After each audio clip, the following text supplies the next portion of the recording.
Welcome back to EdZ, your personal AI tutor, and to this revision session for Class 12 English, CBSE Class 12 on Indigo. I am Gaurav, and with me is Swati. Keep a notebook nearby if you have one, but passive listening is also perfectly fine. Today we will clarify why the 25% refund mattered, along with the events, themes, questions, vocabulary, and exam tips. And let us make this feel like revision with two study partners, not a speech. I will keep asking you to predict, connect, and check your understanding. The chapter is not merely about a farmer meeting Gandhi. It is about how a frightened community slowly discovers courage, rights, and self reliance. So keep asking yourself one question: what changed in Champaran? And how did that change happen? Let us first place the chapter correctly. Indigo is written by Louis Fisher and presents an episode from the life of Mahatma Gandhi. The central setting is Champaran in 1917. The chapter begins with Rajkumar Shukla's plea and moves through travel, investigation, confrontation with authority, civil disobedience, inquiry, settlement, and social reform. That sequence is important because the chapter is built like a chain. Shukla brings the problem to Gandhi. Gandhi gathers facts instead of making a careless accusation. The authorities try to stop him. The peasants and lawyers respond. Evidence leads to negotiation. And economic relief is followed by education, health, and sanitation work. If one link is missing, the whole answer becomes incomplete. Exam point: identify the broad subject accurately. Fisher presents Gandhi's leadership through a factual narrative, but the facts carry moral meaning. The chapter asks us to observe how political action grows from practical concern for living human beings. Gandhi does not begin with an abstract slogan. He begins with the distress of poor peasants. Pause for a moment and consider, what is the main turning point in your understanding of the chapter? Is it Gandhi's arrival, the court case, the refund, or the peasants losing fear? There is no single careless answer here. The best response will connect these events and explain that the court case became powerful because it helped awaken courage among ordinary people. Now let us meet Rajkumar Shukla. At the Congress session in Lucknow, he approaches Gandhi and asks him to come to Champaran. He is described as poor, illiterate, and resolute. Resolute means firmly determined. His lack of formal education does not prevent him from recognizing injustice or seeking a capable person to address it. The word resolute must not be reduced to simply stubborn.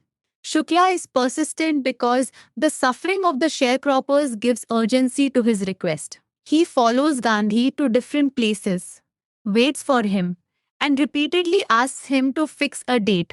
His persistence shows both personal determination and the seriousness of the peasant's condition. Gandhi initially has other appointments and commitments. He does not immediately travel with Shukla, but Shukla accompanies him to Kanpur, follows him to the ashram near Ahmedabad, and waits at the appointed place in Calcutta months later. This detail makes his character memorable. He is not powerful by position. He is powerful through persistence. What does Shukla contribute to the movement? He does not lead a legal investigation or negotiate the refund. His contribution is that he refuses to let the issue disappear. He becomes the human link between the suffering peasants and Gandhi. This is also why the chapter gives importance to anonymous or ordinary Indians in the freedom movement. A strong answer on Shukla should include 3 points. He was a Champaran sharecropper. He was poor and illiterate, yet deeply aware of injustice. Most importantly, he was resolute and tenacious. His repeated follow-ups finally persuaded Gandhi to visit Champaran. Do not write only that Shukla requested help, explain how his determination made action possible.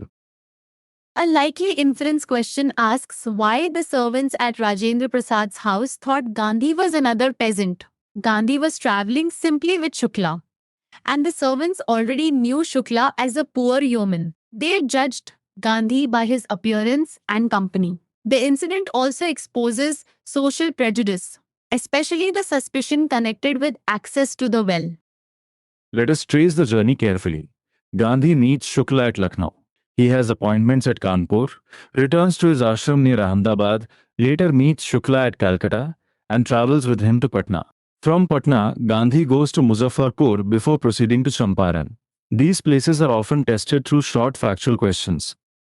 At Patna, Rajendra Prasad is away, so Shukla leads Gandhi to his house.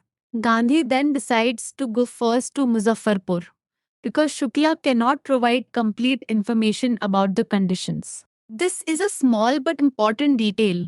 Gandhi respects Shukla's experience, but he also knows that responsible action requires wider and more reliable information.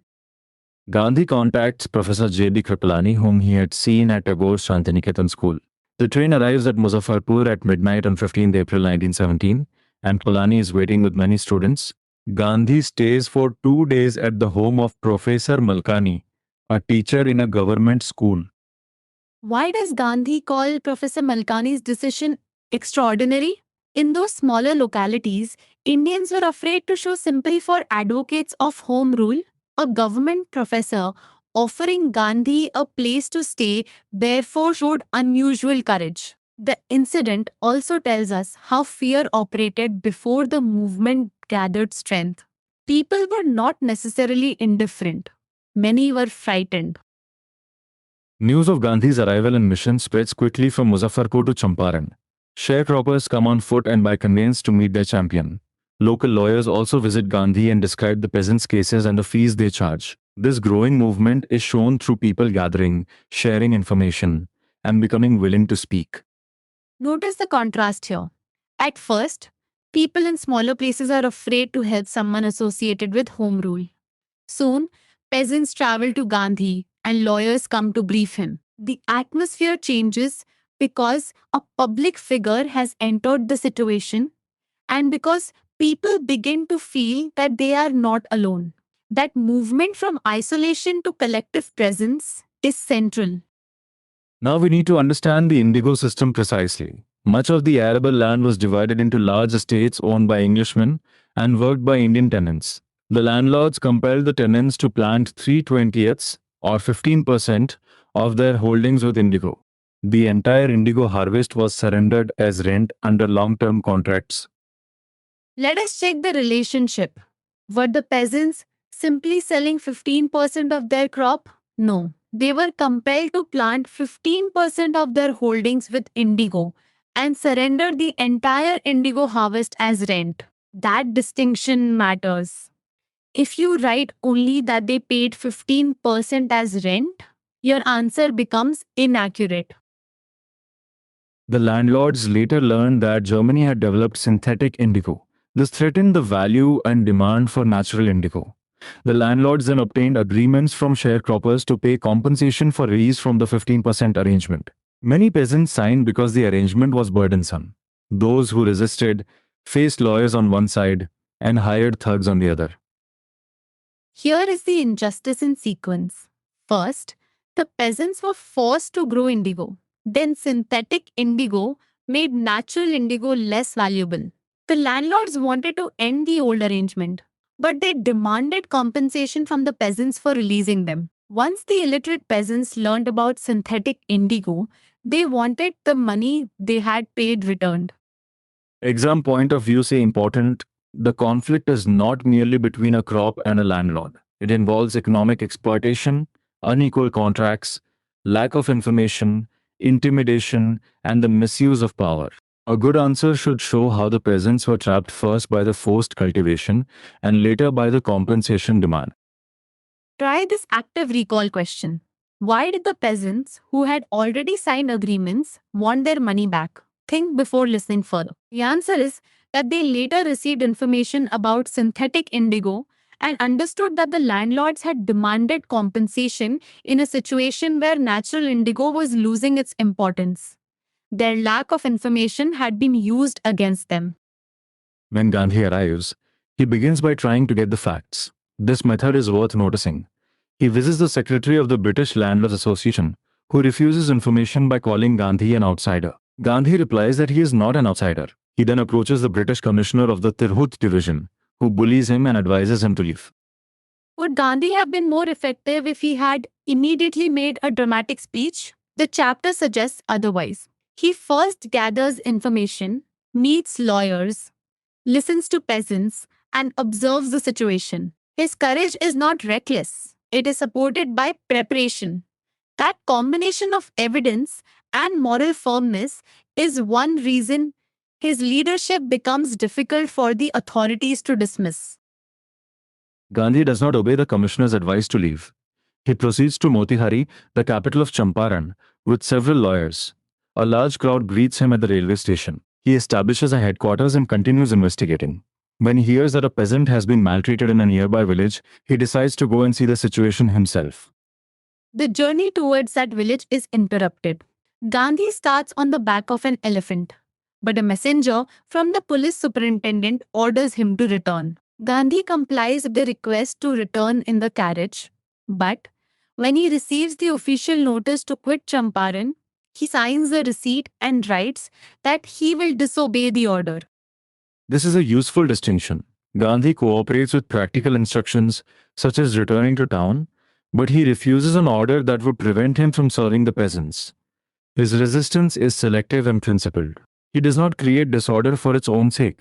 He challenges authority when obedience would mean abandoning a humanitarian responsibility. A natural confusion is to think that Gandhi's method was simply disobedience. Not quite. The chapter shows a sequence of respectful communication, fact finding, non violent resistance, acceptance of consequences, and negotiation. Civil disobedience is meaningful here because Gandhi openly accepts that he has disobeyed the order and is ready to face the penalty. The notice leads to a summons for Gandhi to appear in court the next day. He remains awake through the night. He sends a telegram to Rajendra Prasad, instructs his ashram, and wires a full report to the viceroy. These actions show planning under pressure. Gandhi is ready for legal consequences, but he is not acting without responsibility or communication. By morning, Motihari is filled with peasants around the courthouse. They do not know Gandhi's record in South Africa. They only know that a Mahatma who wants to help them is in trouble with the authorities. Their spontaneous gathering becomes the beginning of their liberation from fear. The crowd is important not as violence, but as visible collective courage. Interestingly, Gandhi helps the officials regulate the crowd. He remains polite and friendly. This detail reveals the non-violent character of the protest. He demonstrates that British authority, which had seemed unquestionable, could be challenged by Indians without hatred or uncontrolled aggression. The protest therefore changes both the peasants' attitude and the officials' sense of power. The prosecutor asks for the trial to be postponed, apparently so that the authorities can consult their superiors. Gandhi protests against the delay. He reads a statement pleading guilty, which may sound surprising. Why plead guilty while resisting the order? Because he is not claiming that he obeyed the order. He is explaining why conscience required him to disobey it. Gandhi describes his situation as a conflict of duties. One duty is not to set a bad example as a lawbreaker. The other is to render humanitarian and national service to the peasants. He says that he disregarded the order not because he lacked respect for lawful authority, but because he obeyed the higher law of conscience. Write this idea in your own words. Gandhi respects law, but he cannot allow a law or order to prevent him from helping people facing injustice.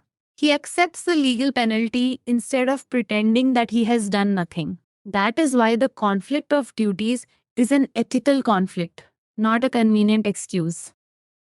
The magistrate asks Gandhi to furnish bail for the 2-hour recess before announcing the sentence. Gandhi refuses. The judge releases him without bail and later delays the judgment, allowing Gandhi to remain at liberty. The authorities appear uncertain because the normal machinery of power depends on the cooperation of the person they are trying to control. Here is a quick check. Which action best shows Gandhi's willingness to accept consequences?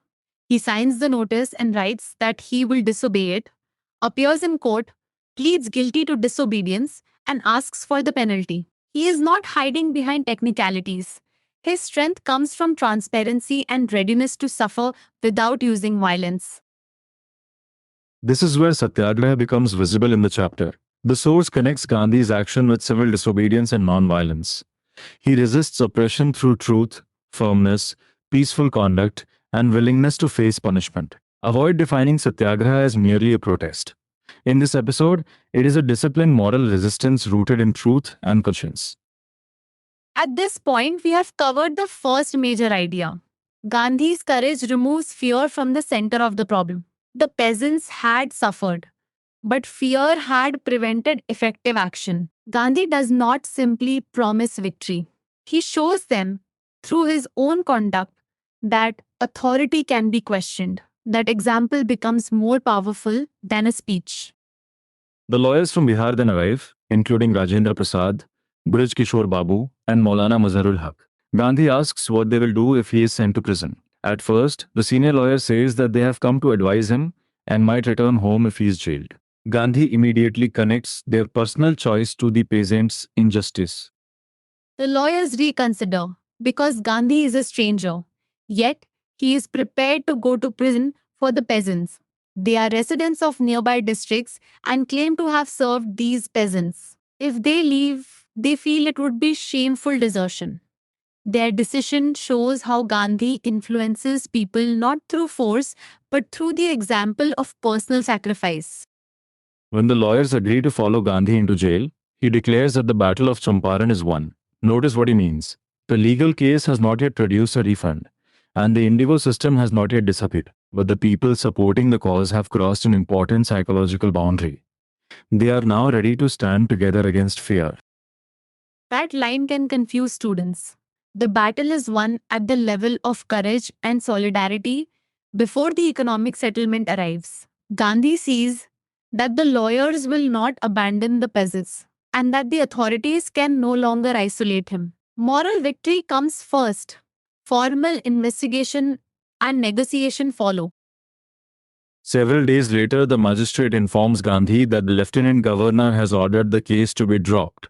The chapter calls this a triumph of civil disobedience, described as the first such triumph in modern India. Gandhi and the lawyers then conduct a wide inquiry into the farmers' grievances.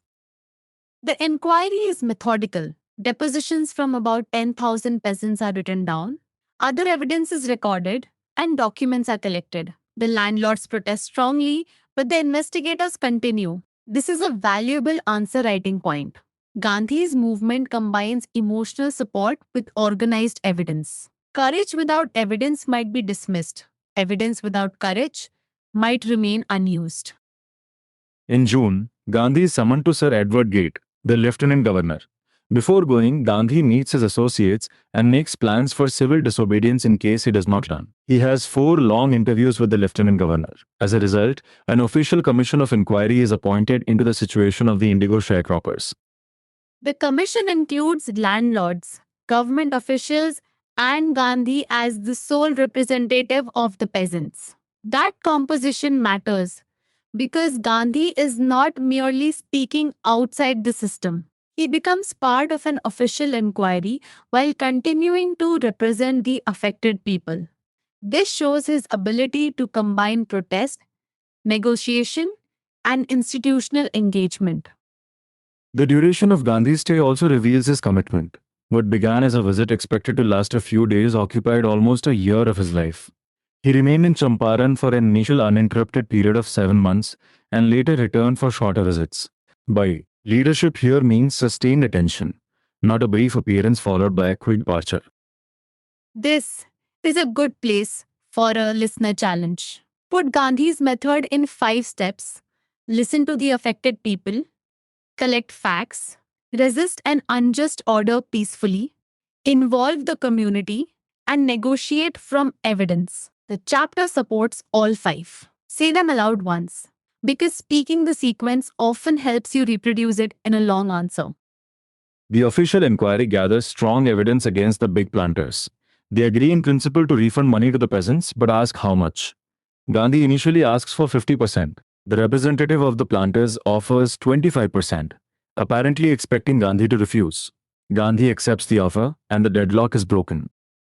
Why did Gandhi accept 25% when he had asked for 50? He understood that the amount was less important than the landlords being forced to surrender part of the money and part of their prestige. The planters had behaved like lords above the law. The settlement showed the peasants that those landlords could be challenged. Be careful not to describe the settlement as a complete financial recovery. Gandhi did not demand for repayment, and the final offer was 25%. Its deeper result was psychological and political. The peasant saw that he had rights and defenders. He learned courage. The prestige of the planters was damaged, and the authority no longer seemed absolute. Within a few years, the British planters abandoned their estates, which reverted to the peasants, and indigo sharecropping disappeared. So, if the question asks how the episode changed the plight of the peasants, mention both immediate and long term effects: a refund, restored dignity and courage, recognition of rights, and eventual disappearance of the oppressive arrangement. At this stage, Etsy can fit naturally into revision. If you're unsure about the difference between financial settlement and moral victory, ask Etsy that exact doubt and make it explain the distinction step by step. Then close the explanation and try to state the answer yourself. The important learning is your reasoning, not merely receiving a finished paragraph. Gandhi does not stop after the economic issue is addressed. He notices cultural and social backwardness in the villages and wants to act immediately. He appeals for teachers. Volunteers come, including Mahadev Desai, Narhari Parekh, their wives, others from different parts of the country, Devdas, and Mrs. Gandhi. Primary schools are opened in 6 villages. Kasturbai teaches personal cleanliness and community sanitation. Gandhi also arranges for a doctor to volunteer for 6 months. The chapter mentions castor oil, quinine, and sulfur ointment as the available medicines. These details show that Gandhi's idea of freedom includes the everyday conditions in which people live. The incident involving the woman and her sari is especially revealing. When Kasturbai speaks about cleanliness, one woman explains that she has no box or cupboard and owns only the sari she is wearing. The problem is not simply unwillingness to maintain cleanliness. Poverty limits choice. This detail prevents us from making a superficial judgment about the villagers. Even while staying in Champaran, Gandhi keeps watch over his ashram from a distance. He sends regular instructions, asks for financial accounts, and reminds residents to fill old latrine trenches and dig new ones. This may seem like a minor detail, but it reinforces his practical approach. Large ideals must be supported by disciplined daily work. So, what is the chapter's idea of upliftment? It is not limited to winning a legal dispute or obtaining money. It includes education, health, sanitation, personal dignity, and the ability to stand on one's own feet. Gandhi links economic justice with social development. That is why the reform section is not an extra episode, it completes the chapter's idea of freedom. The Champaran episode is called a turning point in Gandhi's life. Gandhi himself presents what he did as an ordinary act, declaring that the British could not order him about in his own country. Yet the chapter explains that the episode did not begin as an act of defiance. It began as an attempt to relieve the distress of poor peasants. This gives us the central leadership idea. Gandhi's politics are connected with practical, day to day problems. He is not loyal to empty abstractions. He is loyal to living human beings. A good leader, therefore, listens to a specific problem, studies it carefully, acts with courage, and helps people become capable of acting for themselves. The chapter also presents the theme of freedom from fear. Gandhi tells the lawyers that courts can do little when peasants are crushed and fear-stricken. The real relief is to become free from fear. This does not mean that legal justice is unimportant. It means that people must first gain the courage and confidence to seek justice effectively. A commonly tested discussion asks whether freedom from fear is more important than legal justice for the poor. A balanced answer can say that both matter, but legal rights remain inaccessible when fear prevents people from using them. In Champaran, Gandhi's first achievement was to make the peasants feel that they could stand before authority without surrendering their dignity. Self-reliance becomes especially clear through Charles Freer Andrews. Gandhi's lawyer friends think an Englishman on their side would help in the unequal fight. Gandhi opposes the idea strongly. He says that depending on Andrews because he is English would reveal weakness of heart. The cause is just, so the Indians must rely upon themselves to win. Do not misunderstand Gandhi's position as hatred of Andrews or of every English person. Andrews is described as an English pacifist and devoted follower. Gandhi rejects the symbolic dependence, not the person's humanity. His point is that Indians should not believe they need an English supporter to make a just cause legitimate or successful. Let us revise the important expressions. To urge the departure means to press strongly for someone to leave. To harbor a man like me means to give shelter or support to a person considered politically inconvenient. A conflict of duties is a situation where two responsibilities seem to oppose each other. To seek a prop means to look for external support to depend upon. Now try an inference. Why does Fisher include direct speech in the narration? The quoted words make the account immediate and allow Gandhi, Shukla, and others to present their own voices. Direct speech also strengthens the factual quality of the narrative while revealing character. Shukla sounds determined, Gandhi sounds principled, and the woman in the hut reveals the reality of poverty. The language section also draws attention to commas in sentences beginning with subordinate clauses. When the subordinate clause comes first, it is separated from the main clause by a comma. When the main clause comes first and the subordinate clause follows, the comma may not be used in the same way. Read the sentence structure carefully, instead of placing commas by instinct. The chapter also asks you to notice legal vocabulary such as deposition, court, summons, magistrate, sentence, bail, commission, and inquiry. For a vocabulary answer, do not merely produce random legal words. Select words connected with the legal procedures in the narrative and use them accurately in context. For a long answer on Gandhi's method, use a clear structure. Begin with his decision to understand the facts. Then mention his meetings, the refusal to leave, the peaceful court appearance, the support of the lawyers, the collection of evidence, the official commission, and the negotiated settlement. End by explaining that he continued with education, health, sanitation, and self-reliance. If the question asks how Gandhi influenced the lawyers, do not say only that they respected him. Explain the change. At first, they were prepared to leave if Gandhi went to prison. And they compared his willingness to suffer as a stranger with their own responsibility as local lawyers. They decided to follow him into jail. His example converted advice into commitment. Let us make our first full recap. Rajkumar Shukla, a poor and illiterate sharecropper, persistently brings Gandhi to Champaran. Gandhi travels through Patna and Muzaffarpur, listens to lawyers and peasants, and studies the indigo system. The landlords had forced tenants to grow indigo on 15% of their holdings and surrender the entire harvest as rent. Then synthetic indigo changes the landlord's position. They seek compensation from peasants for release from the old arrangement. Gandhi investigates, refuses to leave Champaran, appears in court, and accepts the possibility of punishment. Thousands of peasants gather peacefully, and local lawyers decide not to desert the farmers. The case is dropped, and civil disobedience triumphs. After that, about 10,000 peasant depositions and other documents support an official inquiry.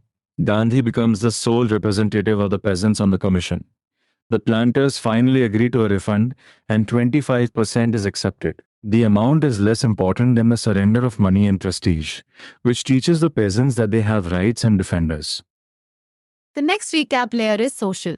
Gandhi opens primary schools in 6 villages, encourages cleanliness and sanitation, arranges medical help, and notices the material poverty behind visible conditions. He connects economic relief with education, health, dignity, and self-reliance. This is why the chapter presents freedom as something that must reach everyday life. Now I want you to compare two kinds of victory. The first is the official result. The case is dropped and a refund is agreed. The second is the inner transformation. The peasants lose fear, the lawyers accept responsibility, and the landlords lose prestige. In Indigo, The second victory explains why the first one becomes possible. A second comparison is between Gandhi's protest and violent rebellion. Gandhi does not use threats or physical force.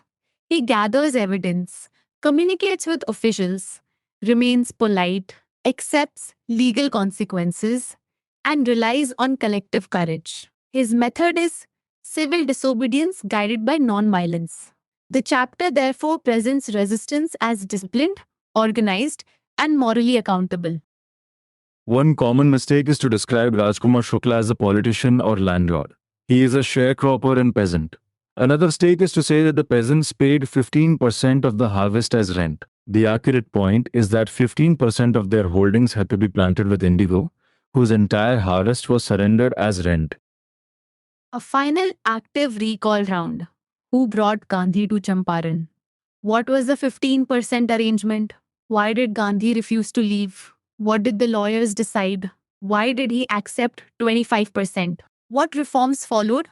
If you can answer these in connected sentences, you have understood the chapter rather than memorized isolated points. We are entering the final section now. Remember the complete arc of Indigo. One determined peasant raises a local grievance. Gandhi investigates. Instead of assuming, peaceful resistance breaks the authority of fear. Evidence produces negotiation, and the settlement leads towards dignity and self-reliance. The chapter matters because justice is shown as both a public struggle and a practical responsibility. Your small challenge is this. Close your book and write 150 words answering how did Gandhi influence the peasants and the lawyers of Champaran? Include one fact about the indigo system, one detail from the court episode, one result of the inquiry, and one social reform. Then explain your answer aloud as if teaching a friend. If a doubt remains, use EdZ for a step-by-step explanation and test yourself again. Thank you for revising with us. Keep your thinking clear, your evidence precise, and your confidence steady. We will meet again in the next EdZ episode.